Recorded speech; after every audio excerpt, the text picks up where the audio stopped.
This is not an ordinary place. In fact, ordinariness would be an unlikely way to describe life in almost any part of Beverly Hills, California. Here, there are no next-door neighbors, and the only sounds to be heard may come from an angry parrot or a playful llama. And when these distractions begin to interfere, there is always the quiet of a wooded trail. At a time when restraint is generally the order of the day, these monuments to affluence are often considered synonymous with influence. This is the house of Hugh Hefner. CBS News was invited to come here on the 20th anniversary of Look Up and Live. CBS News presents Look Up and Live. Today, pleasure and principle, the Playboy Mystique. Our moderator is Barbara Lee Diamondstein. Almost 10 years ago, CBS News explored the relationship of the Playboy to the Christian. Now, decided to consider and reconsider the Playboy phenomena and its relationship to contemporary life. With us today to talk about just that is a leading philosopher of religion, Harvey Cox, author and professor at the Harvard Divinity School. Our other guest has been called a leading philosopher of the modern sexual revolution, and he is Hugh Hefner, founder and publisher of Playboy magazine. You, Mr. Hefner, have as the center of your theology sex, and you, Mr. Cox, have as the center of yours mysticism. I think these two beliefs are in conflict or compatible. And which of them do you consider a better guide to everyday living? You want to handle that one first, or is that you start. Up to you, Alphonse? I'll disagree. Well, I can handle the sexual part, I guess, and leave the mysticism to Harvey. You know, what we've tried to do in Playboy is respond to the essentially anti-sexual, anti-play and pleasure aspects of our traditional religious beliefs. I think that in America and in much of the rest of the world, we have essentially a work-oriented ethic for reasons that we might want to probe, and that increasingly with greater affluence and with technological advances and a number of the dehumanizing aspects that come with that, we've moved into a position in which we're going to have to find our sense of identity in other things. And, you know, sex for me is properly understood, you know, perhaps the single greatest humanizing force on this earth.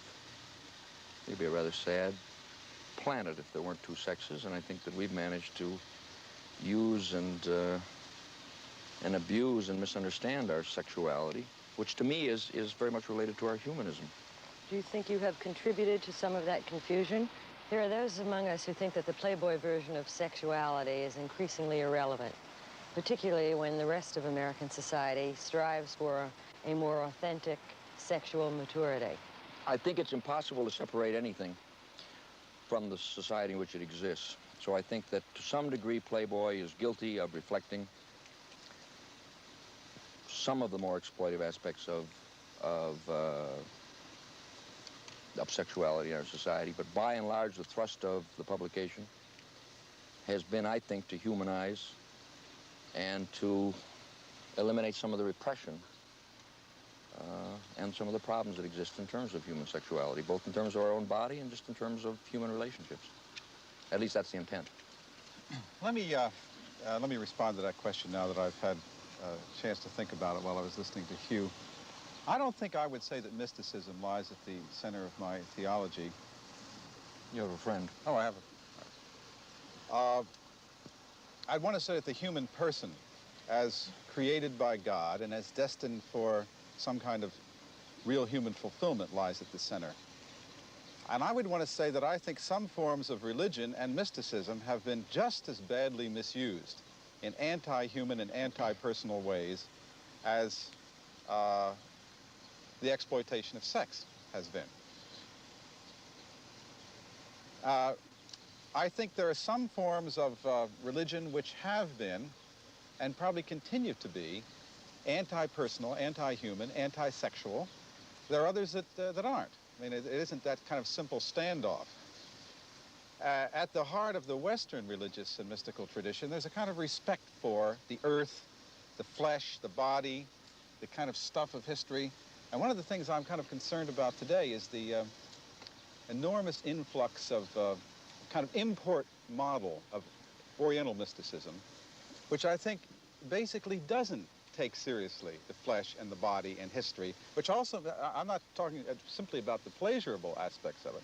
I mean, human suffering and human indignity are not major interests in some forms of religion. So I don't think the discussion between Hefner and myself is a discussion between sex and mysticism. I think that puts it entirely wrong. I'd much rather talk about the misuses of religion, the misuses of sex, and the possible human fulfillment that both of them can provide.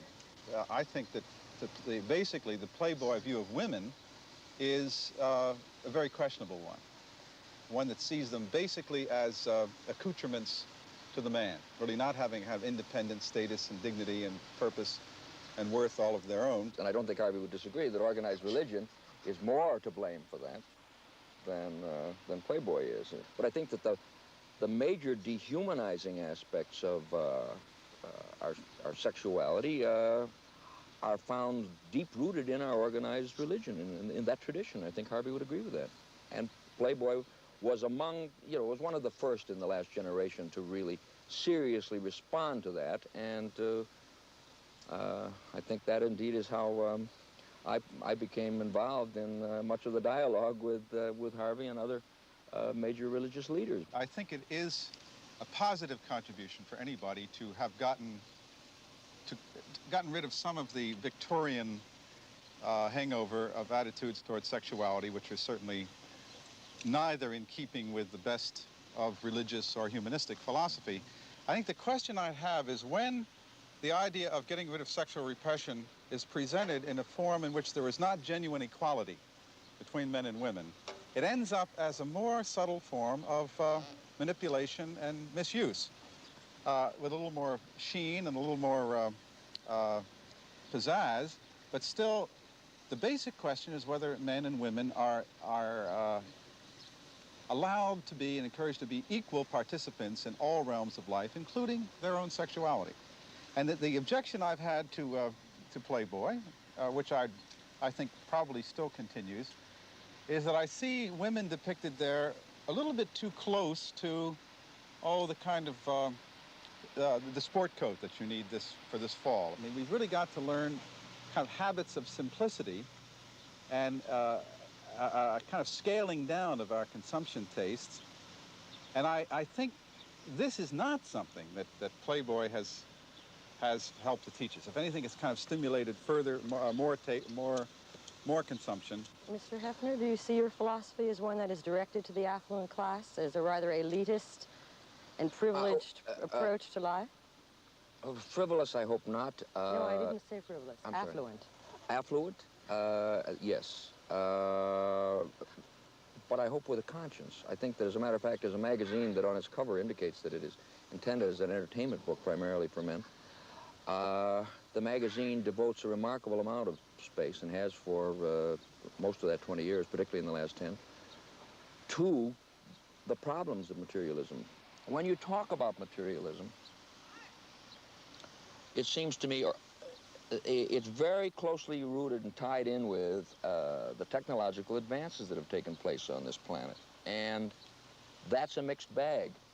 The technological, scientific, and other kinds of related advances are the things that have lengthened our lives by eliminating disease, have given us a way to reduce poverty, have given us a better way of life, but also, and we're only really becoming aware of this within the last very few years, have dealt us a series of problems which we must come to grips with and have to cope with within the next, very few years, or it's going to be over for us on this planet. We have, I think, the technological potential now for moving into a period on the planet level of a real veritable renaissance, which would mean significant affluence for the world. And I think that potential is technologically there. It's just that sociologically we're still dealing with many of our problems with a kind of supranationalism and superstition that is better suited for the Middle Ages. And I think that's the basic problem, and I think that Playboy does, within its own limited terms, speak out on these issues. And I think that Harvey would attest to this, is doing as much as most other periodicals. I think one of the reasons that he writes for us is that he, despite the seeming polarity of where we begin, we have more common grounds in terms of true mutual interest in terms of society than he would find in many other magazines today. In the past, Mr. Cox has written that the magazine is anti-sexual. Do you still hold that view? Yeah, I would say that again. I know that's one of the things that Hefner dislikes the most. Well, we disagree. Well, why doesn't he respond to it? Well, let me tell you what I mean by anti-sexual.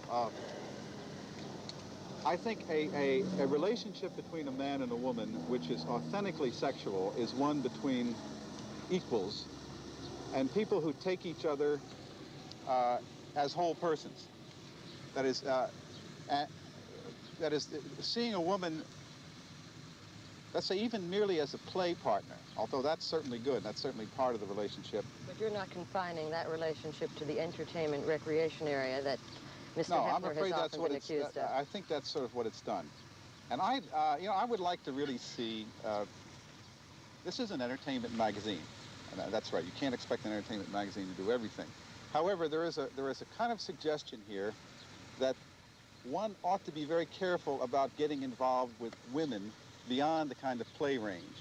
Now, I think that's exactly what adolescents think. They're terrified. Adolescents of both sexes are terrified of genuine, painful, deep involvements with people of the other sex.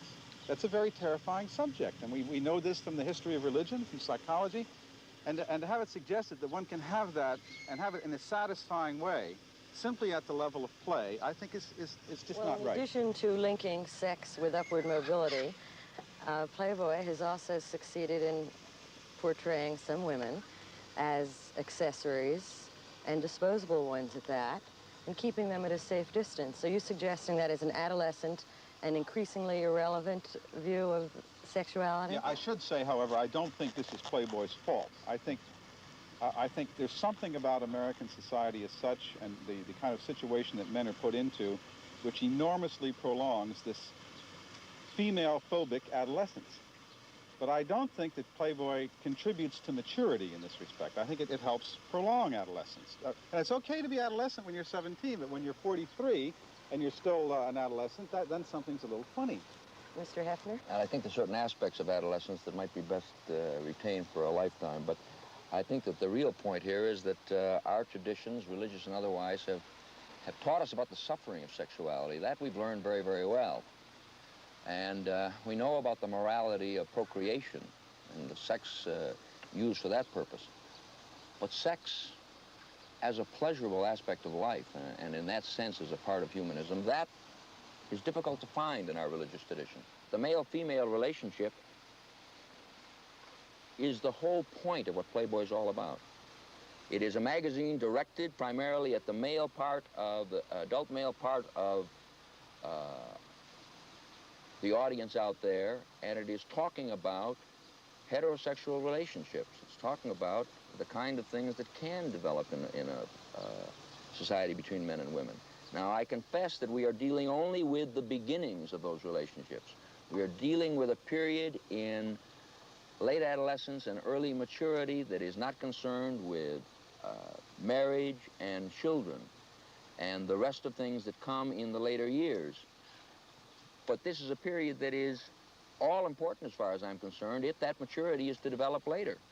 In the world in which I was raised, no such period existed, and it was expected and understood that you went directly from school almost immediately into marriage, into raising a family and children, and it's a deadly kind of approach to life because you have no real opportunity at all to discover who you are as a human being, to discover what the rest of the world is all about, to discover, therefore, what kind of mate may be suitable for you, and, in simple truth, to give you a real chance at any kind of mature relationship with the opposite sex.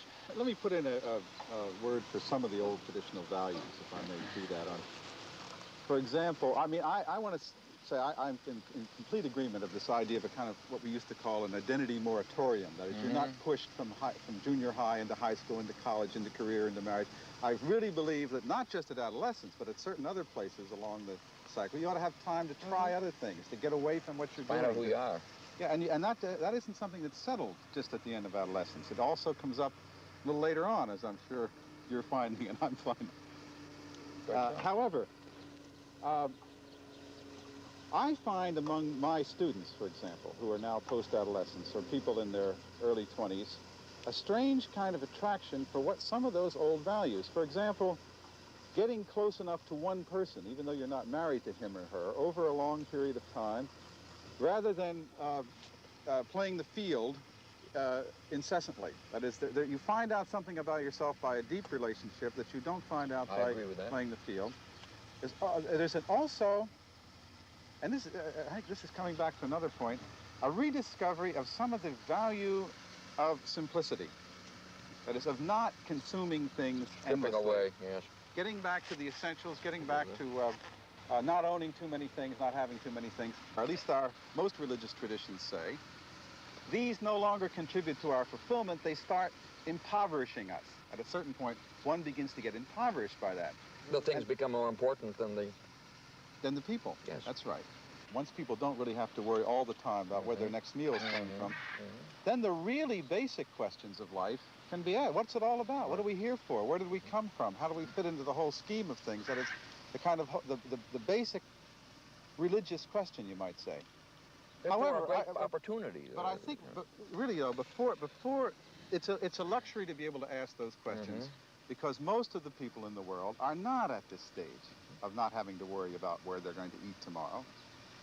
I mean, we were really at a period now where, especially in this country, even the most advanced economists are saying, we don't know what's happening. We're in a crisis. We can't, famines are appearing all over the world, and the major systems that we're supposed to be able to do something about this haven't. So in a sense, we have two games going. One is the game that we're able to play in affluent societies of asking these basic questions. But if that diverts us from an even more basic religious premise, which is I am responsible for the hunger and suffering of other people, and I have to be doing something about it, then it becomes, I think, an unwarranted luxury. I agree. So increasingly in the pages of the magazine, we became involved in not simply describing the good life, but also talking about those problems in society that keep that life from a major part of the population. Is your present formula a permanent one? I hope not. Again, I hope that the magazine and the human being are in a continuing evolutionary stage. And where do you go from here? That's difficult to, without a crystal ball, difficult to say. I don't know. What about the changes in your life, Mr. Cox, over the last 20 years? 20 years, yeah, that's a long time. I would say that I'm more interested now and more committed to certain traditional values than I was 20 years ago, when I was in the kind of, I guess at that point, in the kind of rebellion against some of them. I appreciate some of the continuities more, family life, local traditions, ethnic traditions. I think sometimes that we're not all that smart as we think we are in the middle of the 20th century, and there are a few things we can learn from not just previous generations, but generations many, many centuries ago. I'm less convinced that really fast and fundamental and radical changes can occur as quickly as I used to hope. I think patience is probably the thing I've learned more in the last few years. It's something I was thinking of just when Mr. Hefner was talking a moment ago. Now, it would be nice to think that if the religious institutions and writers and agencies didn't have to worry about sexual repression, we didn't have to spend all that time really warning people, and how much energy would be released to really fire people up about hunger, war, nuclear threats, and all of that. See, this is kind of a little area of agreement. I think that's a good point. Now, I think there has How been would an you awful lot of restate energy that point? lost by Wasted on this silly, trivial... Yeah, on basically a very silly issue. And you see this sexuality as a silly issue, but as an organizing principle of one's life. Well, sexuality isn't a silly issue. But what we have called sexual morality in our traditional system over the centuries is an exercise in triviality and foolishness. See, Hugh, I think the major problem of sexuality now, really, it's not the problem we had 20 years ago. I certainly agree with that. The problem now is the consumerization of sex to the obscene degree. It's not repression, really, so much. It's not kind of rules against it or prohibitions. It's the degradation of sex into something you buy and pay for, or something that's used to sell other things, instead of having a sort of integrity of its own. Do you think that the availability of pornography, hardcore pornography, has been fostered by Playboy? I think the interest in hardcore pornography is a perfectly healthy thing. I think that the problem with hardcore pornography is the big to-do we make about it. It's just for me, one aspect of our hang-up where sex is concerned. That aspect of sexuality, the kinds of sexuality that exist in the various media, are only a problem when we consider them a problem.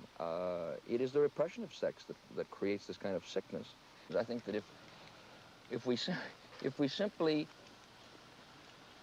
accepted sex as a natural and very good and positive part of human life and got on to the more pressing needs of our planet, I think that we would be in far better shape. If that were really true, Playboy would be out of business.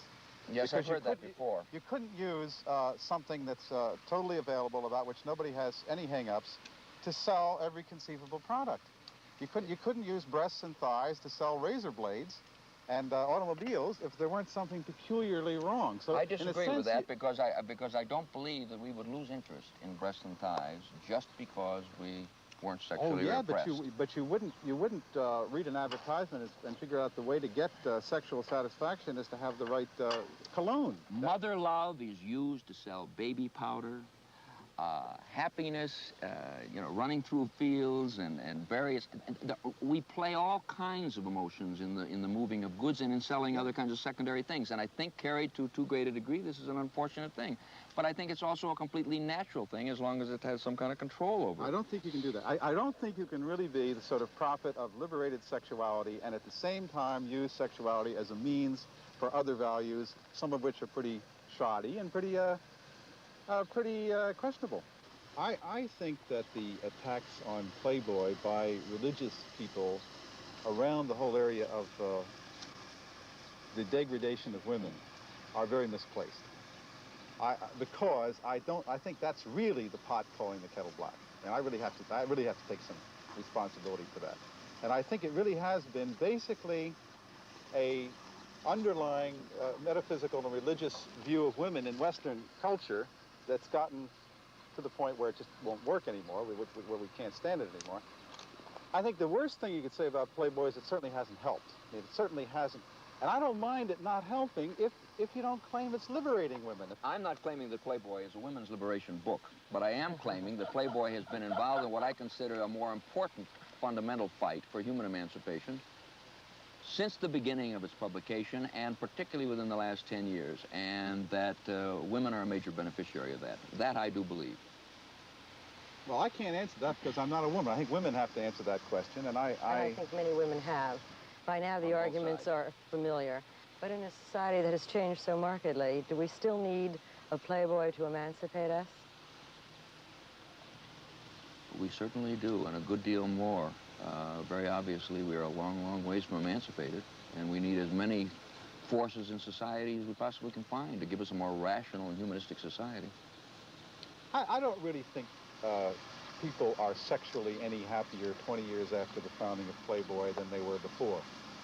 And I don't think the people who have been liberated for wider sexual experiences and more of that are essentially much happier with their sexuality than they were before.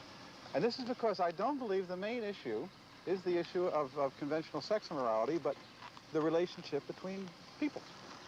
And sex as an expression of a relationship which is still somehow defective, unequal, subordinative, dominative, and until, you see, I think the real erotic breakthrough, the real erotic breakthrough, which would really liberate sexuality, would be the real emergence of equality between men and women.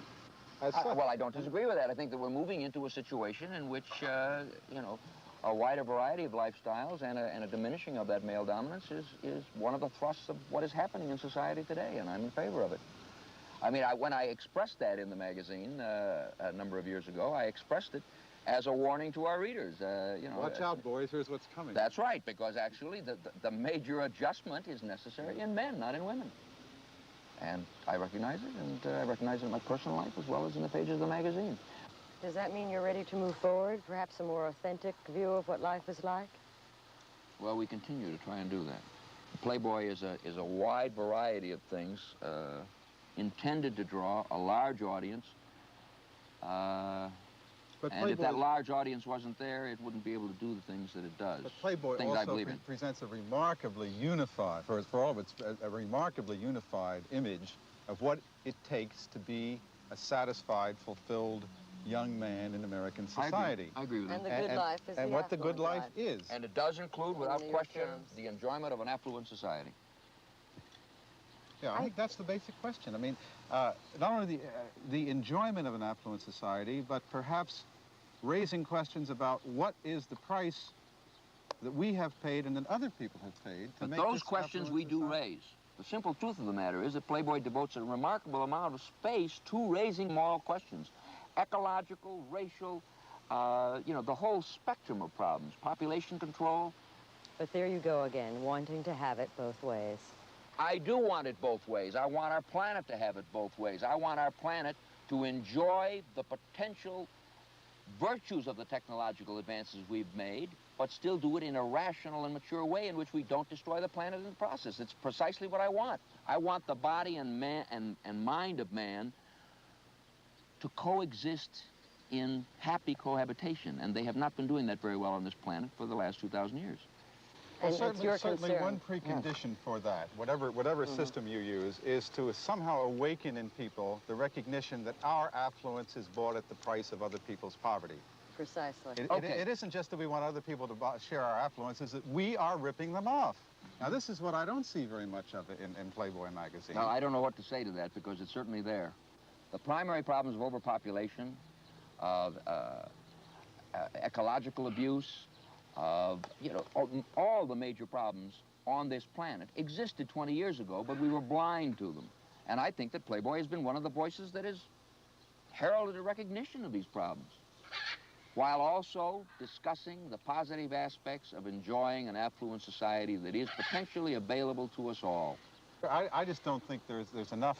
There are enough resources in the world for everybody to live the way the guy pictured in the kind of man who reads Playboy can live. There just isn't enough, and there'll never be enough. So maybe the question is, how do we share what we have, and how do we learn not only to live on less because it's somehow more sacrificial, but somehow there are genuine human values that make you a better, deeper, more fulfilled person if you're living more simply. That's a possibility, you know. It's a possibility that I agree with.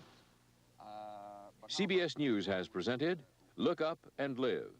Today, pleasure and principle. The Playboy Mystique. Step towards making it a better life for all those who do live here. These things are quite possible, and that's what I meant by, when I expressed earlier, a number of our superstitious attitudes, for me, irrational attitudes that get in the way of fully enjoying the affluence that is available on this society, on this planet.